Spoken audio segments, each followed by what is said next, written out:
Hey everyone, welcome to Pod Chef, the only official Top Chef podcast. This is a podcast that we're doing because we were told to do it by Tom, Gail, and Padma. Yes, demanded. Tom sends us emails every week asking when we're gonna get it started, and so this is the week we're getting it started. Yeah, he's like, guys, you've got plenty of free time. Do a podcast. That's the reason why we weren't doing it before. We were too busy. 100%. Yeah, we had too much going on. Tom was like constantly begging us. He said, listen, there's not an official podcast out there. I'll sanction it to you guys. No questions asked. You know, you don't need to get any lawyers involved. Just please, you guys are the guys that I need. That I need to review, my canon of Top Chef work. Yeah. And we finally gave in because we got the time. And here we are. And here we are. So what we're doing with this podcast is, like many other people are doing on podcasts, is we're watching TV and then talking about it, which people like to do and listen to. Yeah. Or we might, if we get too big, we might move over to Twitch and do the same thing because people love that too. Mm-hmm. Yeah. Yeah. We look better talking than like hearing us talk. That makes sense. Yep. Yeah, just picture us. We'll just quickly go through with our heights and weights. Yeah. Give you a better picture. I'm 5'10", 6 foot on a good day, 325 every day, except for the last 5 months when it's been more. And I'm 5'10", 400 stone, black every day, except for the last couple months when I've been super black. And I am 5'10" when I wear my inserts. I weigh 164, and I'm a white guy with a beard. Oh yeah, I'm also white and I have a mustache. I want to get it out there. I just want everyone to know that we have hit the podcast minimum of 2 white men and 1 minority. Yep, we're there. We got it. Got it. So nice try, all of you who thought this was just some white guy's podcast. Wrong. And now maybe you are the racist person. Yeah, now maybe you might want to rethink your positions and views. Just take a second. We're going to give you a second to think about it. So last night I had sauteed pan-seared pork chop, sauteed sweet potato, and green beans, and a little mouget of caramelized onions and diced mushrooms. What was the word before? I don't want to say it again because it might ruin our review of Top Chef. So you'll hear it as you watch along with us and discuss Top Chef. You'll understand what a mouget is. So. Yeah, I think it was Rouget, which I'm not. Yeah, it was a Rouget. So this is the segment where we talk about what we had for dinner last night. Jamal went first. He had pan-seared. We should have to try to say it from memory. All I remember. I'm trying to deliver it like it was me putting the plate down for Chef Tom. That's what he said in the email. He said, talk about your meals as if you're presenting them to the judges. I forgot about that part. Okay, so I will go next. So I have prepared for you a DiGiorno self-rising pizza. Unfortunately, the pizza did not rise. Wow. And that's the truth. And I will get red because you're not supposed to tell the chefs what went wrong. Just let them figure it out themselves. I have prepared for you some fried chicken. Just the drumsticks. They've been marinated in some buttermilk for a day with a little bit of thyme, and then deep fried. And then also a nice side of what I like to call mashed potatoes with sour cream and butter mixed in. And that is specifically something you call it when you take potatoes and you mash them. I mash them together. Yeah, I call them some really nice mashed potatoes. I like to call them nice. Yeah. And you coined that term, right? That's actually something that you have shirts made of that say that. Yeah, and I get rights off of that. And that's why you'll hear people say like, I just made mashed potatoes. Well, I make nice mashed potatoes, so it's different. It's my thing. Um, they're just nicer. So, should we start doing this? Is our guys? This is episode 100. We've done a bunch of them. No, this is the first one. So we did a bunch of episodes before this. So if it sounds like episodes, okay, yeah, these guys know what they're doing. They seem like they've got the structure and everything down. They know what they're talking about.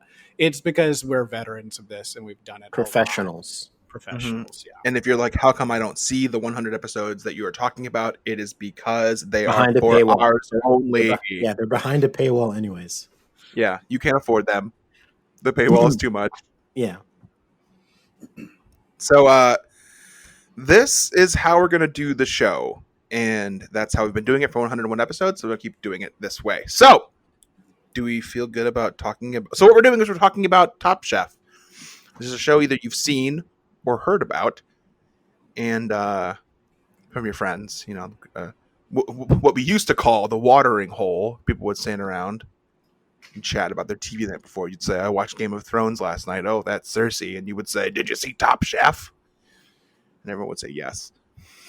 Yeah. And I mean, like, I think everyone is pretty much saying now that the new water cooler is the microphone via Zoom.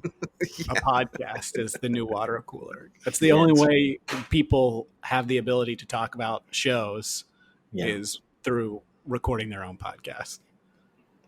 That's true. So that's what we're doing. So what we're doing now is the first season of Top Chef. Top Chef number 1. And we're going to talk about it. Episode 1, if that's cool with everybody. I hope you like this. Yeah, hopefully you're happy. And just for the record, we all have seen quite a bit of Top Chef. I've been watching it. My wife got me into it, like I think about 2 years ago. But you this particular, I have a wife. I have a wife. Okay, keep going. What was the question for? There's no question. I was just clarifying. Okay, you just wanted to clarify. Did you want to say anything on that, or you just wanted to clarify for us? I just wanted to clarify. Okay. Sorry. So, but we all three of us have not seen the very first season of Top Chef. Correct. So we're very excited. And I think that part of the reason why Tom wanted us to do it so badly was he was like, this is going to be fresh for you guys. Yeah. It's good to get a new set of eyes on it, like experienced eyes, but eyes that haven't seen it. And then he said he'll give us feedback. He's going to listen to the episodes and give us suggestions and feedback and stuff like that. So I look forward to that.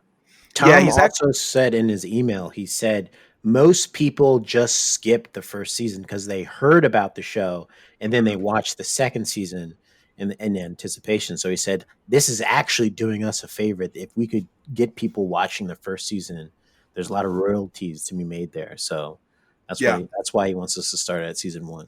So we're going to sell it to you hard, guys. We're going to let you know this season, it's a season. It slaps. It slaps. It is lit. It is funky. I was this year's old the last time I watched a Top Chef season that slapped this hard. So this first season of Top Chef takes place in sunny San Francisco. Cue beach music and seagulls. Yep. And then it's happening right now. We'll put that in right now. Love this song. And so the big thing about season 1 of Top Chef, and let's just get it out there. This is what we're going to talk about the entire first season, is that there's no Padma. There's none. Our host for season 1, taking us through this culinary journey, is Katie Lee Joel. And you might be wondering to yourself, like, Katie Lee Joel, I know that name. Where's that name? Last name for sure. Yeah, I definitely know that last name. Where's that first name? I know for sure. That first name is one I've heard before. Yes. Definitely heard the name Katie somewhere. It feels like someone that I've known, and then you see her and realize that is not someone that you know at all, and then you have to Google her. Mm-hmm. But then what you learn when you do that is that she is basically a model who was married to Billy Joel. Who, if you've heard the name Billy Joel, maybe again you're like, oh, it's a name I've heard before. I know the first name. I've Billy. heard Billy somewhere. And then Joel I've heard somewhere. So many places. So then you Google a picture of him and you go, oh, that Guy guy's from really Green Day. And if you're black, you go, I've heard the term green before. I know what a day is. And if you're white, you go Green Day. Yes, that's my high school. Oh my gosh, that's me. I was a little punk. Yeah. Hold on, the black people are still Googling. So you put in Green Day. And then Google. It doesn't hurt to put a question mark at the end. Yeah, if you're feeling that, it actually helps. It helps. And Google comes back with a, are you black? Googling Green Day?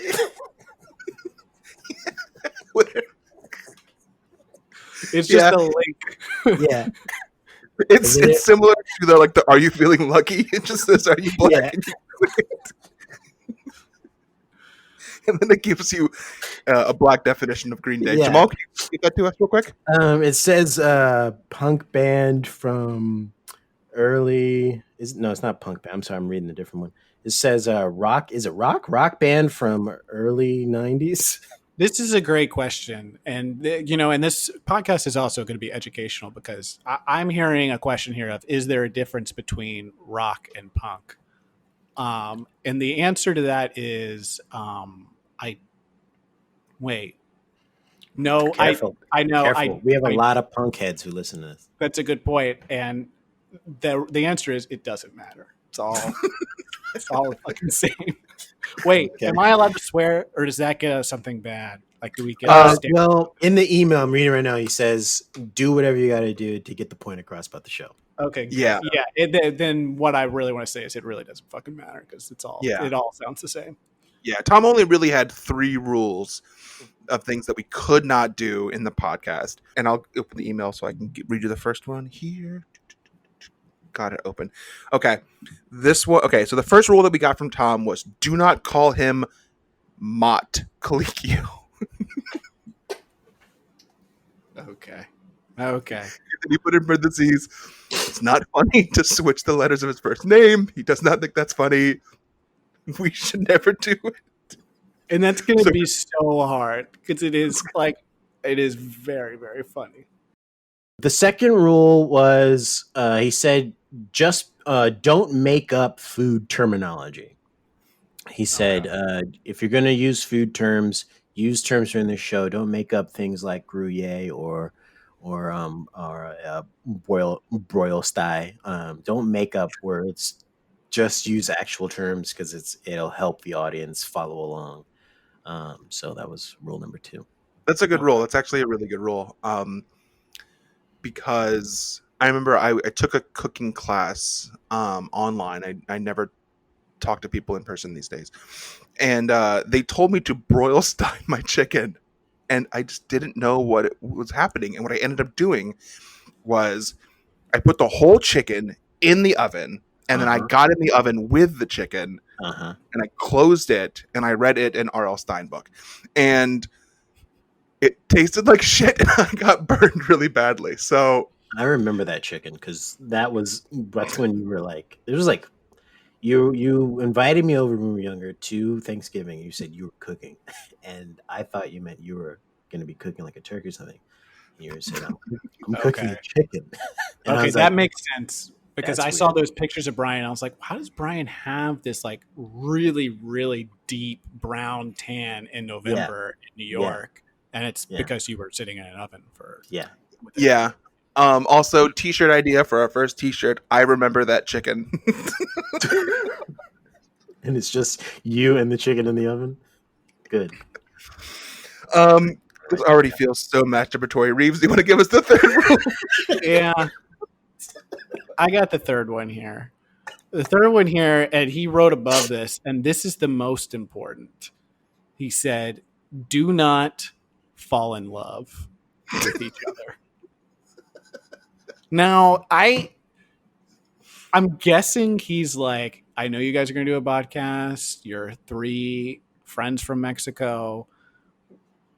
but he seems worried that we're going to fall in love with each other, and that might result in like something disastrous. I'm guessing for like the podcast, Yeah. it would be bad. In real life, it would be great. But for the podcast, for how we need to be, it's probably not best that we're in love with each other. It would get in the way, I think. It would. Yeah, I don't want the work to suffer. Because what if I'm like, I don't like that dish, and you're like, I did like that dish, and then we have a lover's quarrel. Yeah. Cool. So San Francisco, we're there. Let's quick talk about what we know about San Francisco, because we've already wasted so much time not doing the actual podcast. Rice-A-Roni, the San Francisco treat. Wait, quick pause. Have you guys ever made rice-a-roni? Almost my entire childhood, yes. Yeah, it's got too many steps. What do you mean? It's been a while. How many steps? It's got 3 steps. What are you talking about? No, because you don't just like cook it in a pan. You have to like boil it, then cook it. There's like 5 kinds of things to it. No, you're not. See, you're okay. I'm glad we're doing this podcast about Top Chef, because rice-a-roni is actually only 3 steps. Here's the 3 steps: you brown the rice in butter, right? Right. Yes. In the pan. Then you add the water to the pan and heat it up to boiling, and then you just cook off the water. That's the 3 steps to cooking it. Things that come in boxes like that need to have 1 step, and it's put it in water and make it soft and then eat it. I mean, it literally says that on the back. No, browning rice is hard. You would burn it. Not if you're watching it. If you put on the rice and then you go back to watch your show, like say Top Chef. Yeah. You'll get lost in the majesty of it, and you go back and like, what's burning? Oh my god, I'm doing a rice challenge at home and I fucked it up. Okay. So something I think we should do is maybe name the contestants. Yes. That might be from helpful. memory or from a list? Well, so I Googled it because I was like, I remember 2 people's names. But I don't remember who is who, but we can just say their names. I don't know if that's really helpful for anyone, but I made a list with names and I put little notes next to some of them. Oh, sweet. See, and this is why you would be really good at editing this podcast for us. Yeah. I agree. Let's see. This also might be in order of how they get eliminated, so be careful how you read them. No spoilers. Yeah. I don't know if my list is in order of how they got eliminated. Do you have notes on your list? It's definitely not. No, it's a Wikipedia list, so it's not. Okay. So okay. Go ahead. No, go ahead. Oh, I was just going to go ahead and start naming some people off. So the first person we got here that we meet is Kenneth, who lives in LA. Dude loves to surf and do what he describes as karate.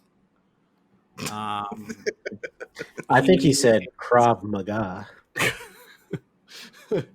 He is a white Irish man with a very thick Irish accent.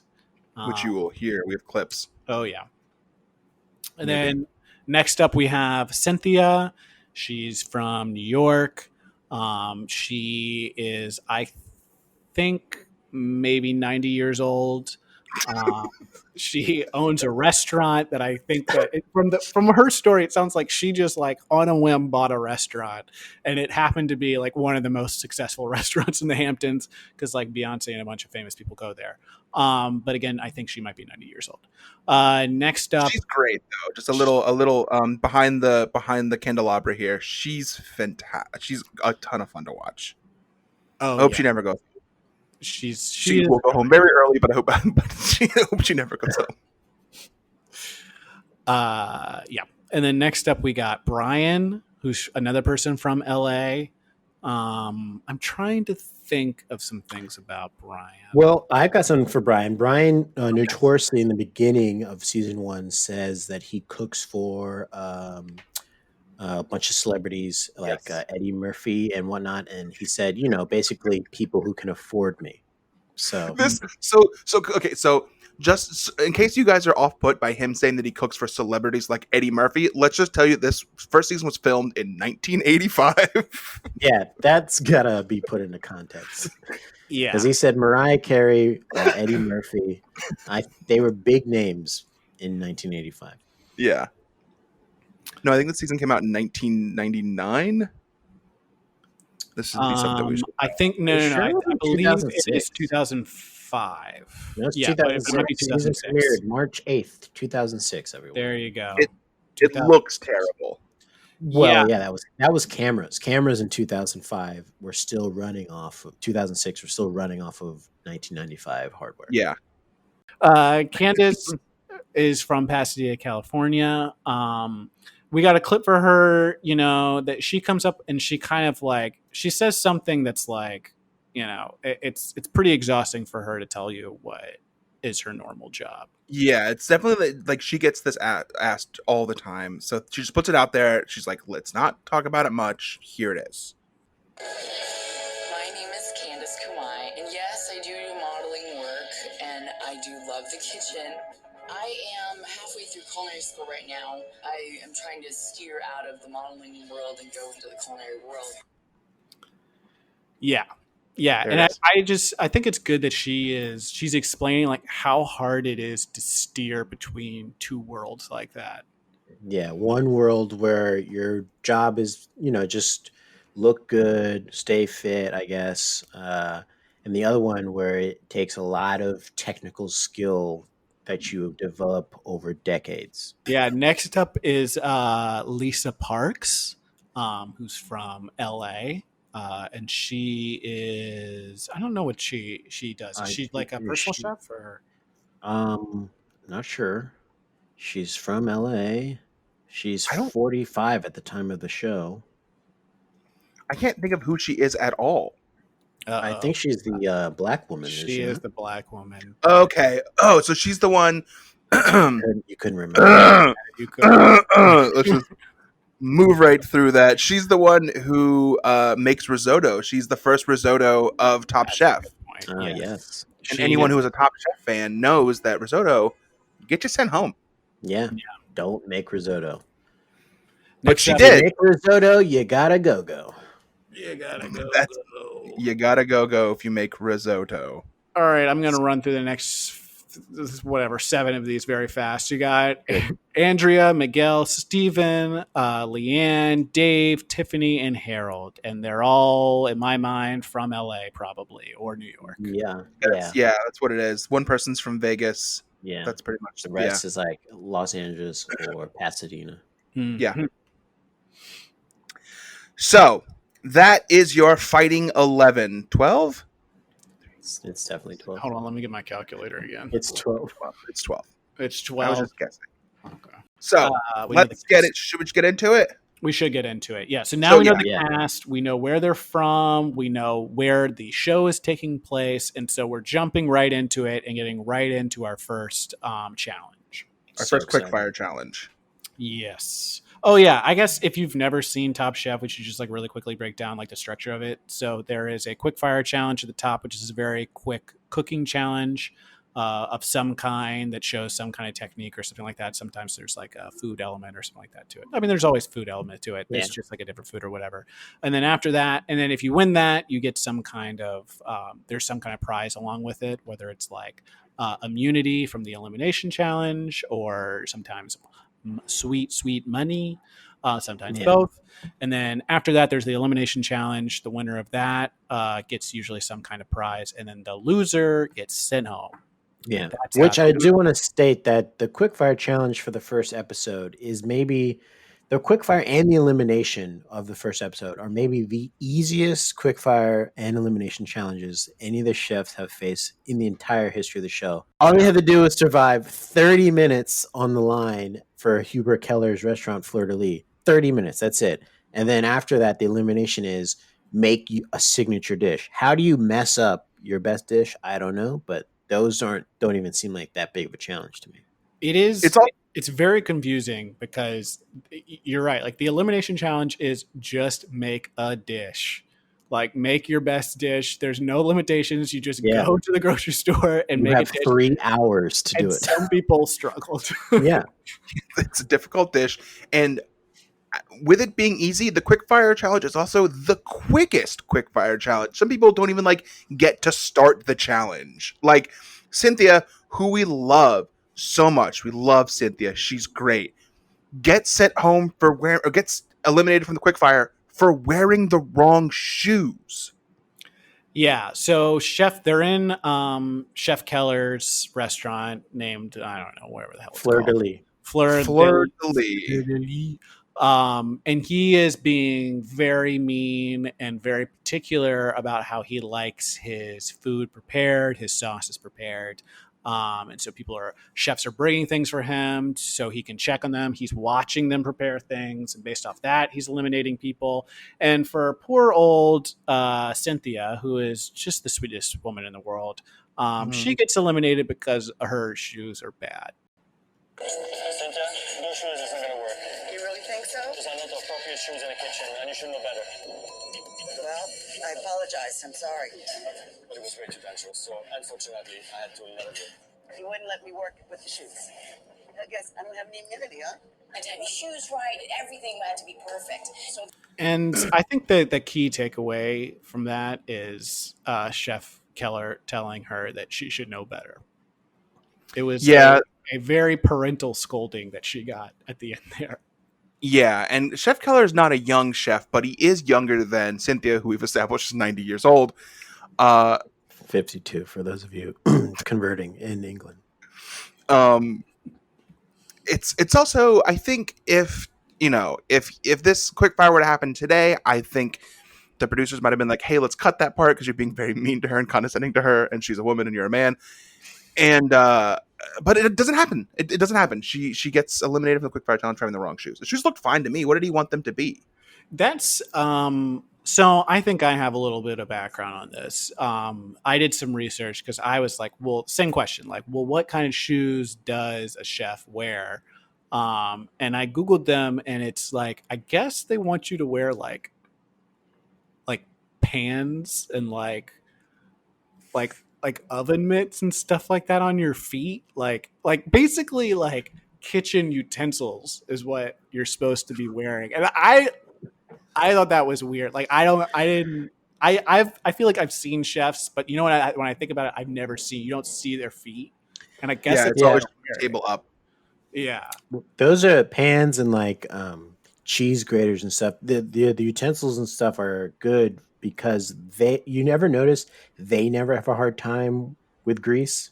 So like if grease gets on the floor, you're already walking on with a pan or something that can handle grease. So it's not as dangerous. Yeah, you're not going to burn your feet. And like when you think about it, like that is more appropriate to have something that's like going to hold up to like a hot grease or like, if a really overly burned, chili or something like that falls on the ground and you got to walk over to get to the oven. It's like not a big deal if you've got pans on your feet. Yeah, because then you look down and you're like, thank goodness I got this pan that has a top too.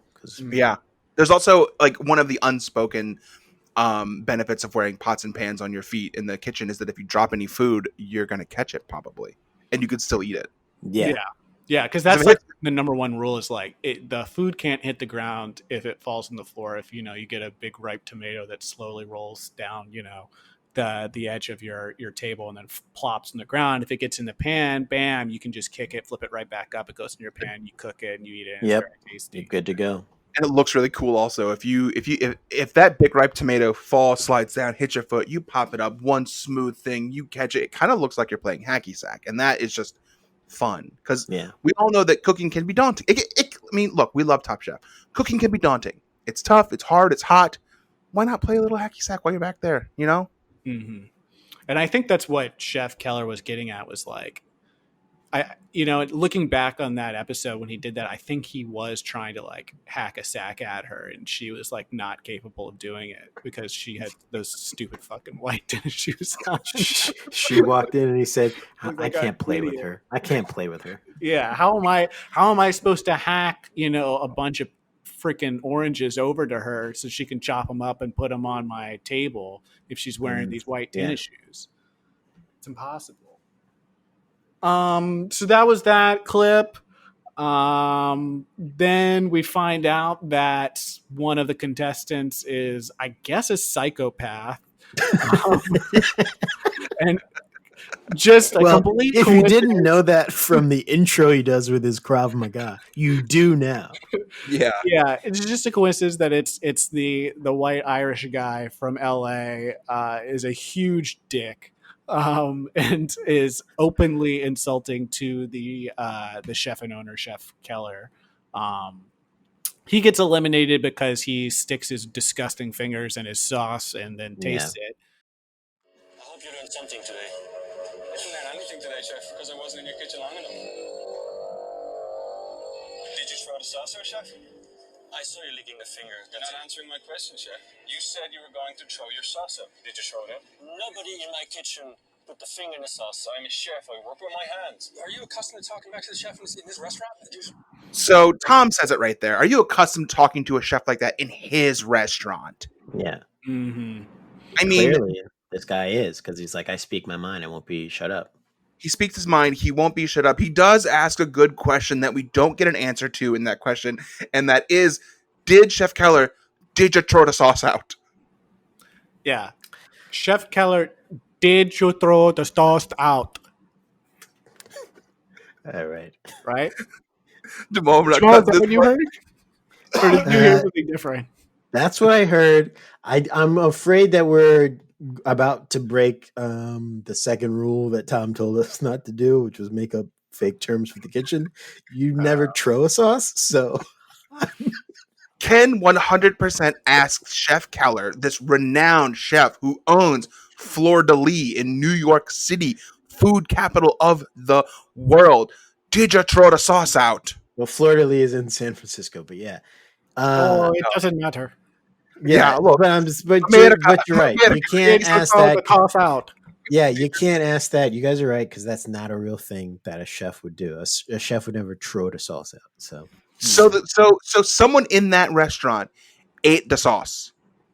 Is that what we're saying? Did. Yeah, I think that Someone is what ate we're the saying. sauce that had Ken's finger in it, because Ken tasted the sauce. Yeah, he put his finger into sauce, in his mouth, and then back into sauce. that's And kind of then the problem right now. And then did you throw the sauce out? He never says that he threw the sauce out. Yeah, he never confirms. Someone in that kitchen who was like, oh man, I'm in Fleur de Lis. I'm in San Francisco, not in New York. I'm having the best dinner of my life. I paid hundreds of dollars for this. And someone put their finger into sauce. Someone put it in the sauce. Yeah, I think I'm it's pretty like, sure someone threw it out. well, it's interesting because after this, he gets a talking to from the judges, and then it cuts to him. I think just like eating food off a tray of the restaurant. Yeah, just taking free food Like off of the back of the tray, and then again, the problem with people like this, I don't think it's just a guy thing. I think it's just a person like this who has absolutely zero boundaries and thinks everything's open to them. He just is like then confronted by someone logically. Tiffany, who Tiffany confronts him. Yeah, who in her talking head is wearing a Boston Red Sox hat. It is edited out, but we know it is a Boston Red Sox hat. Know. Yeah, you can't fool us. We know Top Chef. And so she confronts him, as you would, because he's doing a ridiculous thing. You wouldn't just go into a restaurant and steal. That's technically stealing food. Yeah. And then he's acting as if he has a right to do it. Mm-hmm. And she says, did you ask someone? And he says something along the lines of, should I have asked you? Yeah. This is his response. You know what I can't stand about people who like say, I speak my mind. That's how I am. They don't realize that like you speak your mind when there's an injustice happening, not when you cross a line and a boundary that everyone else is following, and then you're the one person who's crossed that line and boundary, and then you're called out on it, and your response is, yeah, well, I speak my mind. I'll challenge you. I don't care. I don't care that I'm 100% wrong. I speak my mind. That's how I am. And they wear it like a badge of honor. And then that scene ends with him asking. He asks Tiffany. He's like, Tiffany, Did you throw the sauce out?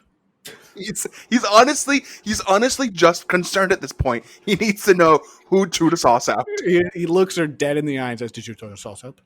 Did you throw the sauce out?" No one will fess up to whether or not they threw the sauce out.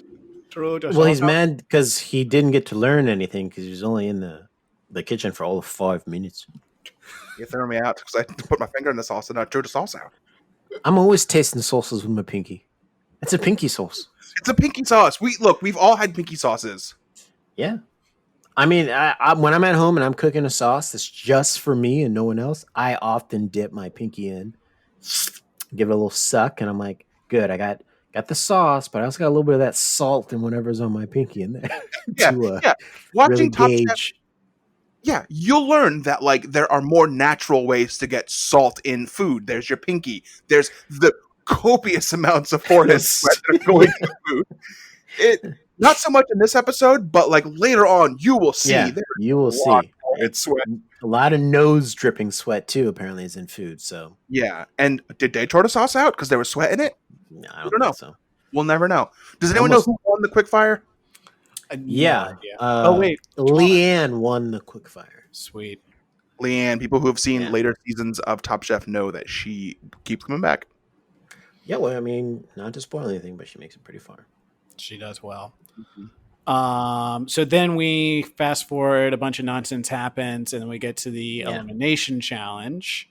Which again, easiest elimination. Just make your signature dish or a signature dish. It is only with $30 though. They only have $30 to spend at the store. That's easy though. A meat and veg. That's for easy. fancy. Well, a meat and veg for some folks, but for other folks, you got to have a wine. Oh, yeah. He did. Just Steven.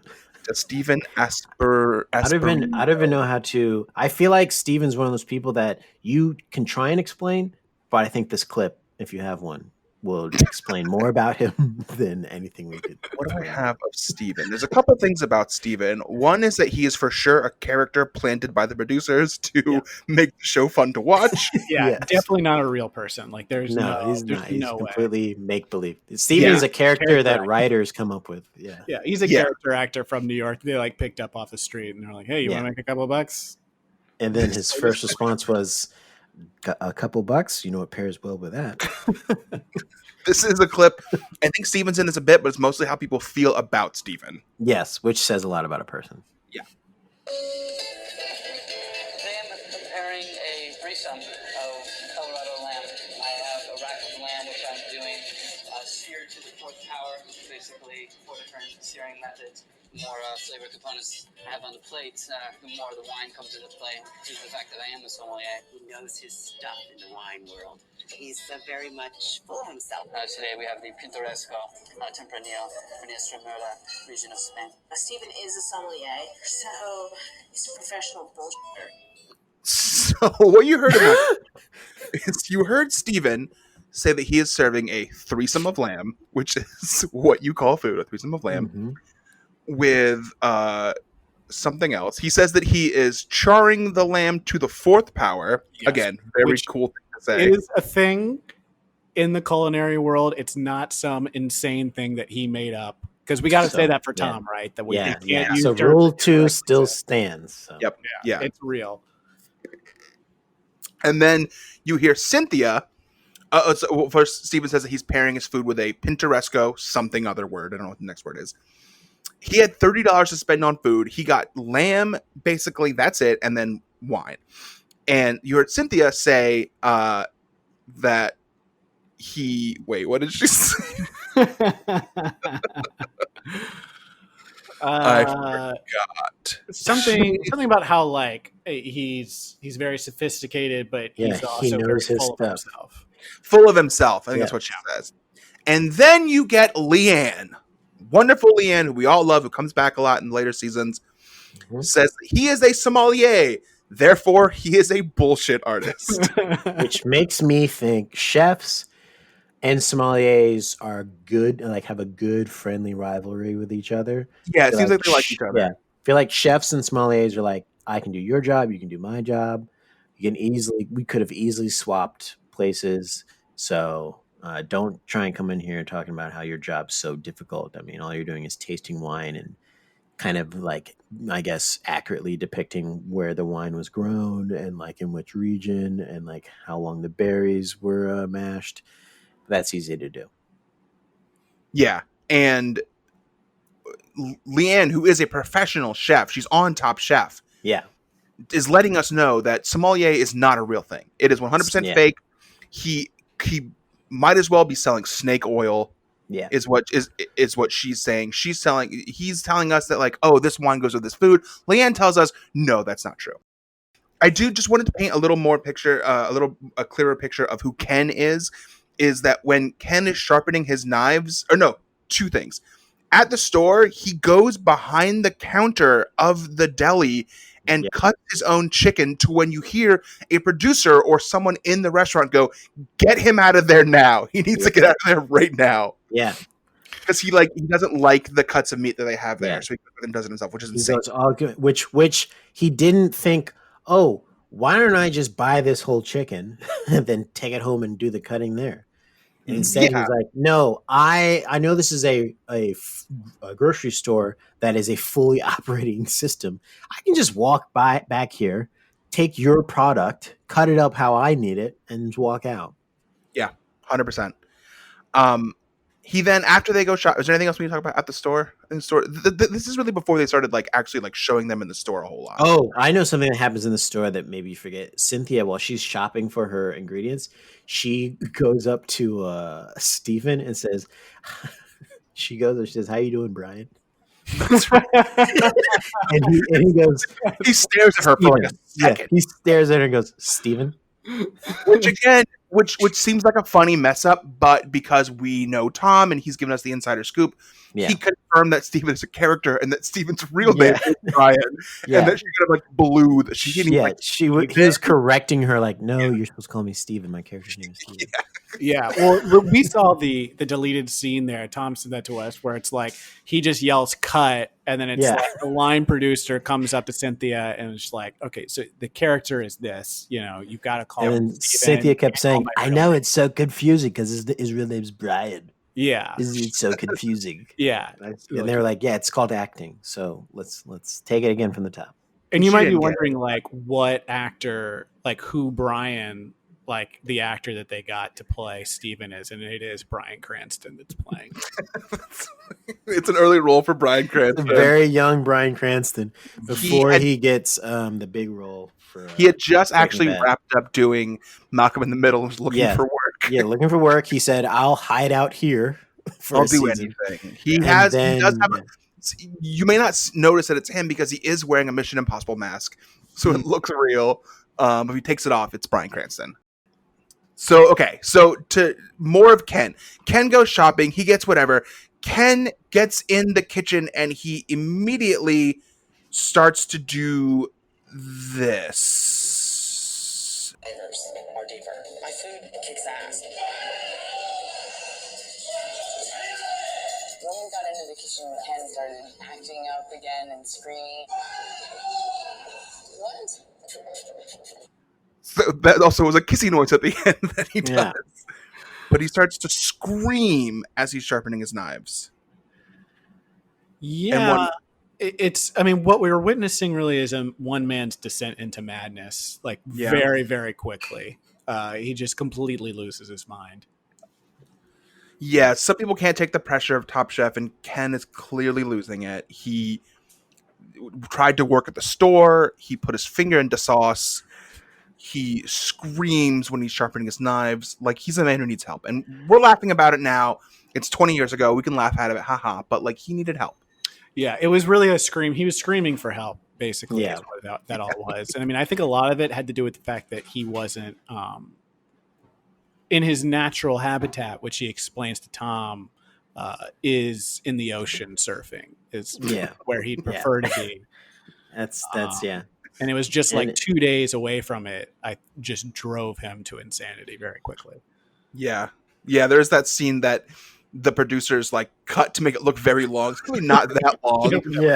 He kind of doesn't really miss a beat in his sentences. Like usually when they cut, it'll be like, I'm in the beach, cut, and then it's like, cut to a totally different story, but he's literally just finishing the same story, but it's very long. This is the early days of doing those kind of cuts. They didn't realize how to really make it seem longer than it was. Yeah. So there's some other funny stuff that happens here. Andrea says something about her food is good because it's going to help you move your bowels. She says that. Which she's is the one not a reason to have food. That's a reason to have fiber. Yeah, there's a running gag in Top Chef that they bring on like vegetarians and vegans and people who have like changed their life with food, and they always get sent home so quickly. And it's always just like, I weighed 300 pounds and then I started eating clean, and then they go, I'll make a raw dish, and then they're all like, what the hell is this? Go home. So Andrea does that. She's like, I had this thing, I changed my diet, and I want to help others. And they go, no, we don't like that. And she gets sent home very soon because no one liked that. Which is really, there's a lot of like Top Chef has a lot of like qualms with like normal people, like average people, like people who like actually who have to care about what they eat, or who like just say eat chicken. Like that's poor people food to Top Chef. Yeah, Top Chef hates when they're served chicken. Like any of the judges, and Tom also put that as a PS in his email. He said, please don't go too heavy on any chicken talk. We hate chicken talk. Chicken talk is poor people talk. Yeah. And he said only poor people eat chicken. If you're not using shrimp or like some kind of beef or lamb or salmon or some kind of fish, you're not really cooking apparently on Top Chef. Yeah. Anything that's and anything that's gross too is for rich people too, like brains and like kidneys. The escargot.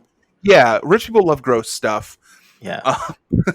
They have the audacity to make them make snails in a future season, and I was just like, how many chefs actually come across snails in their entire career? Yeah. I mean French ones. Yeah, the French ones. Yeah. Okay, so and the Spanish ones. So yeah, like Jamal mentioned, this elimination challenge is literally just make your signature dish. Everyone freaks out. But then the gag is, that's RuPaul's Drag Race talk, is that spoiler for they are cooking for each other. They are there's a red group and a blue group, and they will be tasting each other's foods.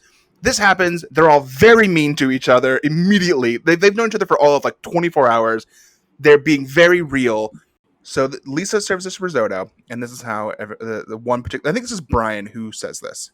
And chanterelle risotto with 2-pepper shrimp and thyme infused oil.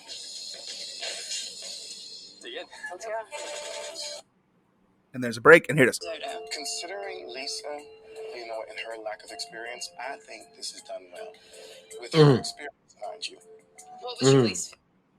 That is so mean. He doubles down on it. Not only does he just say it like offhandedly, like if you said it once and was like, "Oh, that's mean," I'll back away from it. No, he said it again. He says it again, and I mean, he didn't exactly knock it out of the park when it comes to his turn. So the way he said it was almost like he prompted it with that, then said how he felt about it, and got some kind of awful reaction from everyone else there that he was like, I got to double down and make sure they know that I really don't actually like this. Yeah.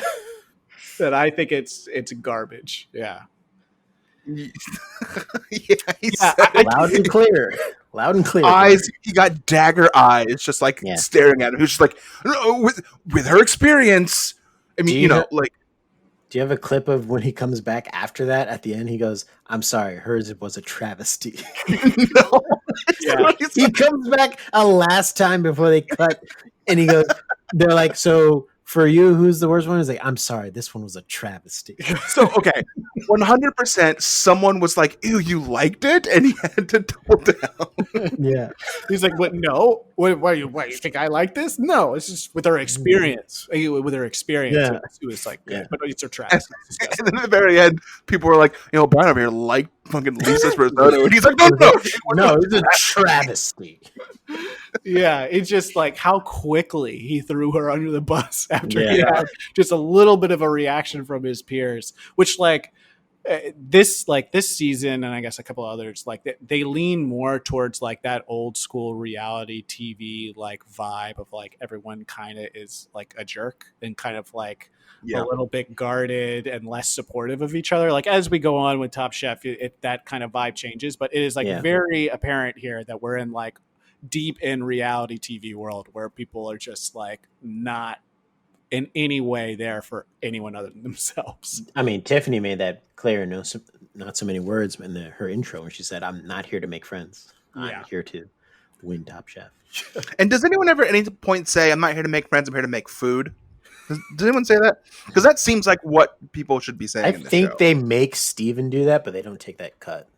That doesn't make it into the show. It was because he said it was a weird line read. It was too intense, is what. Yeah. They're like, this doesn't fit the character. Yeah. So people bring food. We're not interested in the food so much here. We'll talk about it if it's really bad or really good. It all looked like food.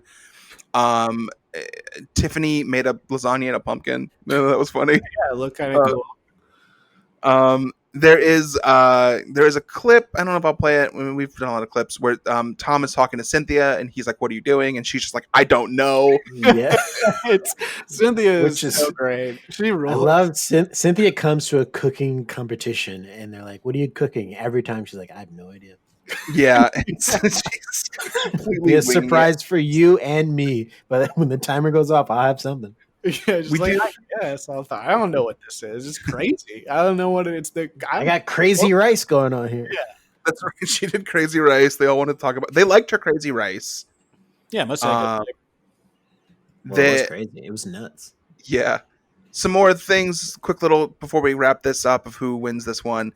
Brian does say a line I think it's very funny. I didn't take a clip. He says, "I think you'll find that succulent." Is what he says when he puts his plate down.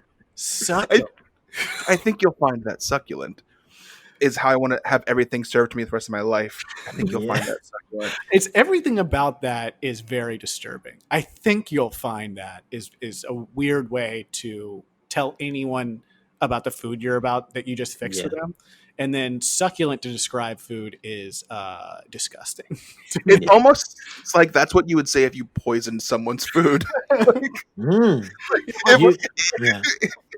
I put poison in your villain would say to James Bond before serving him. Yeah, Mr. Bond, thank you for joining us for dinner. The chef made us some succulent meat. Mr. Bond, I think you'll find that succulent. And James Bond is like, "What you're telling me?" This is the same accent. You guys remember James Bond? Yeah. When Scotsman's never die. Yeah, I remember. When Sean Connery was both the bad guy and James Bond. Yeah. And he's like, "Oh, I think that means she poisoned this one." No, actually, I'm sorry. I'm wrong. Connery was the bad guy, and then Adam Sandler playing Little Nicky was James Bond. That one. "Oh, I think this one's been poisoned." Yeah. We haven't talked about this at all. Miguel from New York has the best voice in the whole world. There's some clips in the next episode that we'll listen to because he's very horny in the next episode, so we get to hear Miguel a little more. Hey, he's just like New York everyone's guy. horny in the next episode. Yeah. Everyone's horny in the next episode. But basically, Miguel sounds like a 3-year-old New York baby. Like he sounds insane. But yeah, Brian, we'll really get into Miguel in the next episode. Yeah, I do have one clip. I don't know if this is from I think this is from the first episode. Should I play it real quick, or should we just save it? Well, why don't we just hear it, and if it works, we'll okay. Keep it. Okay. I was actually ecstatic to go first. Get your guns ready, because it's war. Yeah, that's from the first one when he's in the first group and he is actually ecstatic to go first because get your guns ready. Get your guns ready. This is war. Get your guns ready. Yeah, and I mean, like you can't see this at home, but like he is holding up 2 rattles, like I guess pretending that they're guns, but they're 2 rattles, and he's get your guns ready. Get your guns ready. And he's shaking them. He's cute, super cute baby. I'm really glad that they included him in the show and not Top Chef Jr. It's a nice thing. The winner of the elimination challenge is someone we haven't talked about at all this episode, and I think that's probably just because he's just like a regular person, and that's Harold. Oh yeah. Harold Dietrich. I don't know. He's from New York. He wins. What does he cook? I'll tell you in 1 Fish. second. Steamed Thai snapper. Snapper. Yes. Fish is always kind of a safe, not necessarily like a safe dish, but people that cook fish on Top Chef usually do pretty well. Yeah, it's always like, oh, this Unless person owns a you- fish restaurant. They'll be great. Yeah, unless you cook a pan-seared Alaskan halibut like Ken did. Yeah, okay. So that's the other And- part. That's the And opposite someone thing. says this is just fancy hotel food, and boy, does he get destroyed. Wow. Right. Yeah. So Ken, the awful Irishman, gets sent home. He gets eliminated. They true Ken out. They threw him off the show. He gets tossed. He comes back, and he's like, "It's me. I'm getting thrown." And everyone's like, "Oh no!" And it immediately cuts to a bunch of talking heads where they're like, "Good. He sucked." Dave, who I think is a vampire, literally says like, "He sucked the energy out of me for cooking. Yeah. He like ruined the experience for me." Dave had blood on his lips when he said that. Yeah. Dave He started kind of showing- chuckled when he said he sucked. Yeah. But like, Dave- yeah, it's clear that no one liked him. Everyone was glad that he was gone. Like, it was like a relief for the contestants to see him gone. Yeah, I feel like in later seasons they'll keep the jerks around a little longer to make the drama kind of keep going, but we're not going to miss Ken. Ken's terrible. I'm glad he's gone. He goes on the Pod Chef Wall of Shame as one of the worst contestants in Pod Chef history. And Tom told us to do that too. He told us to keep track of the worst chefs. Yeah, we will be keeping track of that. We will remember who they are, and we will compare them each time we bring them up, and we'll tell you again who they are because we will not forget. Right. We'll never forget. Going home. Yeah. The Paddy from Ireland has gone home in this heat. I was not surprised at all. I knew Ken was going home. The plate was just awful. I'm not sure who's the most relieved that he's gone. I'm pretty sure it's me. He kind of took some of my energy and passion away because of the attitude. Oh, yes. I think it was my tongue that got me into trouble. That's me. I express myself. I'll always be me. And, I wouldn't want to be anywhere else. You either like me or you don't. I don't give a This guy's dying on that hill. $100,000 or a penny in your pocket. Once I'm happy, once I'm healthy, I'm good to go. So we lose Ken, and he's a bad person, but he does leave us with some words that we could all live by, I think, and that is $100,000 or a penny in my pocket. As long as I'm happy, it doesn't matter. It doesn't matter. It doesn't matter. And The producers were like, $100,000 is there of something penny that you pockets. could say that makes you sound extremely Irish? You're like, oh, something penny in my pocket, something like that. Oh yeah, I can say that. It's something You're like, around. that's perfect. Yeah. Steven was like, holy, how come I don't get those lines? Yeah. It's like, yeah, that's Stephen, one of those are Can you imagine Bryan Cranston playing the part of That'd be so good. Yeah, and actually the part that we didn't have in that clip, but at the very end during the credits, you see him.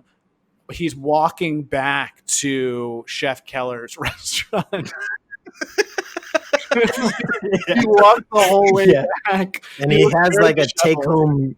He's got a take home little Ziploc of sauce that he made Yeah, off site that he's bringing to the Like, restaurant. banging on the door. This is like 3 a.m. The place He's is like, closed. No one's I'm there. begging you to serve me. I've got my own sauce. Did you throw the sauce out? Yeah, did you throw the sauce out? I brought some more. Screaming it. Yeah.